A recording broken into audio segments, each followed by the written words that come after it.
नमस्कार दोस्तों, Saurabh thoughts YouTube channel में आपका स्वागत है। दोस्तों, अगर आप इस चैनल पर नए हैं तो चैनल को सब्सक्राइब जरूर करें। दोस्तों, एक बार किसी राजा का राज्य पर शासन था। वह राजा बहुत ही शक्तिशाली था। उसके पास सब कुछ था, बेशुमार दौलत थी, अच्छी प्रजा थी जो उसका ख्याल रखती थी, उसके आदेशों का पालन किया करती थी और वह भी अपनी प्रजा का खूब ध्यान रखता था। उन्हें कभी किसी चीज की कोई कमी महसूस होने नहीं देता था। कहने के लिए तो राजा के पास सब कुछ था, किसी चीज की उसके पास कोई कमी नहीं थी, लेकिन उसका मन कभी भी एक काम पर टिक नहीं पाता था। वह जब भी किसी चीज को पाने का प्रयास करता तो उसका ध्यान भटक जाता था। इस चीज को लेकर वह बहुत ही ज्यादा चिंतित रहता था। कई बार वह अपने बगल के राजाओं से भी मिला था और सभी ने उसे अलग अलग राय दी थी। सभी ने उस राजा को अलग अलग तरीके बताए। जो भी तरीके उस राजा ने सुने, उस तरीके को राजा ने अपने जीवन में उतारा, लेकिन उस उपाय से कोई लाभ नहीं हुआ, जिसके कारण वह हमेशा चिंतित रहता था, परेशान रहता था। कई बार तो रातों को उसे नींद नहीं आती थी और वह केवल करवटें बदलता रहता था कि एक दिन राजा के कानों में यह बात पहुंची कि उसके राज्य में एक ऐसा असाधारण व्यक्ति है जिनके शब्द अनमोल हैं, जिनके शब्दों में जीवन का रहस्य छुपा हुआ है, जीवन का सत्य छुपा हुआ है। और उस व्यक्ति से मिलने के लिए लोग दूर दूर से आते हैं, क्योंकि वह हर व्यक्ति की समस्या का समाधान बड़ी आसानी से करते हैं। यह सुनकर राजा बहुत ही खुश हुआ। उसे लगा कि अब उसके सभी सवालों का जवाब उसे मिल जाएगा। इतनी तारीफ सुनकर राजा ने भी यह तय किया कि वह तुरंत ही जाकर उस व्यक्ति से मिलेगा और उसे यह भी पता चल जाएगा कि जो लोग उनकी इतनी तारीफ कर रहे हैं, क्या वह सच है या फिर नहीं। अगले दिन सुबह वह राजा उस व्यक्ति से मिलने के लिए निकल जाता है। रास्ता कुछ ज़्यादा ही लंबा था, जिसके कारण राजा ने बीच रास्ते में आराम किया। वहाँ पर उपस्थित हर कोई व्यक्ति उस अनजान व्यक्ति के बारे में जानता था। जब राजा ने उस व्यक्ति के बारे में पूछा तो सभी लोग साधारण व्यक्ति के बारे में तारीफ कर रहे थे। तभी राजा ने सोचा कि लगता है वह आदमी बहुत ही बुद्धिमान है, बहुत ही ज्ञानी होगा और प्रभावशाली व्यक्ति होगा, अन्यथा हर कोई व्यक्ति इतनी तारीफ नहीं करता उसकी। जरूर ही ऐसे व्यक्ति में कोई खास बात होगी जिसके कारण उसे हर कोई जानता है और उनकी तारीफ कर रहा है।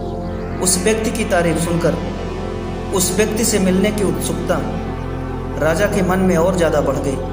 अब वह राजा जल्द से जल्द उस व्यक्ति से मिलना चाहता था, जिसके कारण वह आगे का सफ़र तय करना शुरू कर देता है। जैसे वह राजा उस व्यक्ति के आश्रम पहुंचता है, उस आश्रम में उसे कोई नज़र नहीं आता। आश्रम के पीछे एक बगीचा था। जब राजा वहां पहुंचा तो उसने देखा कि एक माली बगीचे में काम कर रहा है। उसका पूरा शरीर मिट्टी से लथपथ है, पैरों में कोई चप्पल नहीं है। इसको देखकर राजा ने माली से कहा, सुनिए महोदय, इस आश्रम के गुरु कहाँ हैं? मैं उनसे मिलने आया हूँ। इस पर वो माली जवाब देते हुए कहता है, श्रीमान आप अंदर बैठिए, मैं उन्हें बुलाता हूँ, वे जल्द ही आपसे मिलेंगे। माली की बात सुनकर राजा अंदर कुटिया में जाकर बैठ गया और आश्रम से बाहर आने का इंतजार करने लगा। कुछ देर प्रतीक्षा करने के बाद जब असाधारण व्यक्ति राजा के सामने पहुंचता है तो राजा उसे देखकर बहुत ही हैरान हो जाता है और कहता है कि यह तो वही व्यक्ति है जो बगीचे में काम कर रहे थे। राजा ने उसे नमस्कार किया और बहुत ही हैरानी से कहा, अरे आप तो वही माली हैं जो बाहर बगीचे में काम कर रहे थे। लेकिन अब की बार तो माली एक बौद्ध भिक्षु के रूप में आए थे। तभी बौद्ध भिक्षु राजा से कहते हैं, हे सम्राट, मेरा मजाक माफ कीजिए, मैं बगीचे में छोटा सा काम कर रहा था। मैं यहाँ का मालिक हूँ और मैं ही वह असाधारण व्यक्ति हूँ जिससे आप यहाँ इतने दूर से मिलने आए हैं। कृपया करके अपने आने का कारण बताइए। इस पर राजा उन बौद्ध भिक्षु से कहते हैं, महाराज, मैंने सुना है कि आप जैसा व्यक्ति इस पूरे राज्य में नहीं है। मैंने आपकी तारीफ सुनी है, आपके बारे में कई सारी अच्छी बातें सुनी हैं। मैंने यह भी सुना है कि आपके पास जो भी अपनी समस्या लेकर आता है उसकी समस्या का समाधान आप अवश्य करते हैं। इसी कारण मैं आज यहाँ आपसे मिलने आया हूँ। मैं आपसे उपदेश चाहता हूँ, लेकिन मेरे मन में एक शंका है। इस पर बौद्ध भिक्षु राजा से कहते हैं, कैसी शंका?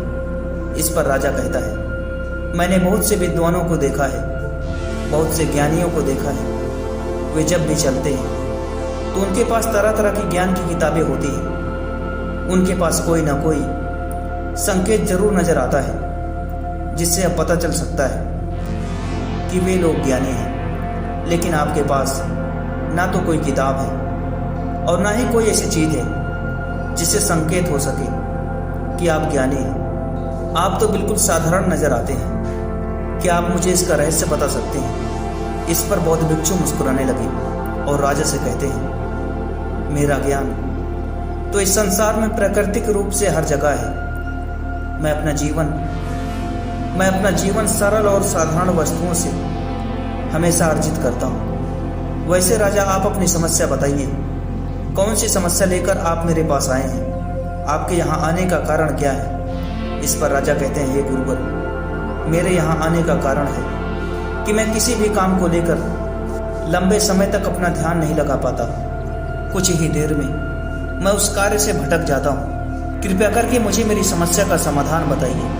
मैं इस बात से काफी चिंतित हूँ। बौद्ध भिक्षु ने राजा को समझा कर कहा, महाराज, आपकी समस्या मुझे समझ आ गई है। आप जिस कार्य पर ध्यान नहीं लगा पा रहे हैं उसके लिए मैं आपको एक उपाय बता सकता हूँ, लेकिन आज देर हो चुकी है। आप मुझे कल सुबह मिलिए। सुबह का समय ठीक रहेगा। जब आप मुझे सुबह मिलेंगे तो मैं आपके सभी सवालों के जवाब दूंगा। यह कहकर बौद्ध भिक्षु वापस बगीचे में लौट गए और वह राजा भी अपने महल लौट गया। लेकिन सम्राट को रात भर नींद नहीं आई। वह बस यही सोच रहा था कि आखिर बौद्ध भिक्षु मुझे क्या बताने वाले हैं। वह तो मुझे एक साधारण से माली नजर आ रहे हैं, लेकिन जिस तरह से उनका मन शांत था, जिस तरह से वे शांत नजर आ रहे थे, यह बहुत ही आश्चर्य करने वाली बात है। राजा रात भर ख्यालों में खोया रहा। अगले दिन सुबह सूरज निकलने से पहले राजा उनके आश्रम पहुंचा और वहां पर बौद्ध भिक्षु से पहले उपस्थित था। जैसे सम्राट वहां पहुंचा, बौद्ध भिक्षु ने पानी का एक छोटा सा जग उस सम्राट के हाथों में थमाते हुए कहा, इसे लीजिए और पौधों पर पानी धीरे धीरे डालिए। और यह काम, आपके सामने पूरे 15 पौधे हैं। इन सभी में आपको बारी बारी से पानी डालना है और पौधे में पानी डालते हुए यह याद रखना है कि पौधे में पानी डालते समय आपके मन में कोई विचार नहीं आना चाहिए। और जब भी कोई विचार आपके मन में आएगा तब आपको शुरू से पौधों में पानी डालना होगा। राजा यह सुनकर बहुत ही आश्चर्य हो गया और जब भी वह शुरू से पौधों में पानी डालता तो उसका ध्यान भटक जाता और वह फिर से पानी डालना शुरू कर देता। ऐसा करते हुए सुबह से शाम हो गई, लेकिन वह 15 पौधे में पानी नहीं डाल पाया था। वह बहुत ही परेशान हो गया, लेकिन वह कोशिश कर रहा था। जब गुरु ने सम्राट को परेशान होते हुए देखा तब गुरु ने कहा कि क्या हुआ सम्राट? सम्राट ने कहा, गुरुदेव, कोई बात नहीं, मैं अपना काम कर रहा हूँ और पौधों में पानी देना कोई कठिन काम नहीं है। सम्राट को यह काम बहुत ही आसान लग रहा था। शुरुआत में वह सोच रहा था कि शायद मैं कर लूँगा, लेकिन धीरे धीरे वह परेशान हो चुका था। उसे लग रहा था कि पानी डालना बहुत ही कठिन है। जब सम्राट पूरी तरह से जब परेशान हो चुका था तब गुरु ने उसे समझाया कि देखिए सम्राट, हमें अपने मन को एकत्रित करना होता है। जब हमारा मन एकत्रित नहीं रहता तब वह किसी भी एक काम पर रुककर काम कर नहीं पाता। वह हमेशा भटकता रहता है। इस भटकते मन को शांत करने का एक ही तरीका है कि एक ही समय में एक ही काम करने की कोशिश किया जाए। नहीं तो इंसान का मन हमेशा भटकता रहता है। उसे तरह तरह के लालच देता रहता है। एक काम करता है तो दूसरे पर भटक जाता है, दूसरा पूरा नहीं होता तो तीसरे में भटक जाता है। इसी तरह से अनेक प्रकार के विचार उसके मन में चलते रहते हैं। अंततः वह व्यक्ति परेशान होकर अपने बड़े से बड़े लक्ष्य को छोड़ देता है। और अब तक तुम यही करते आए हो। सम्राट ने कहा, हाँ गुरुदेव, असल में कोई भी काम छोड़ने का मेरा यही कारण रहा है कि मैंने अपने उस काम को बीच में ही छोड़ दिया, क्योंकि मेरा मन उस काम को करने से हमेशा रोकता रहा है। मुझे नीचे कमेंट बॉक्स में कमेंट करके जरूर बताएं।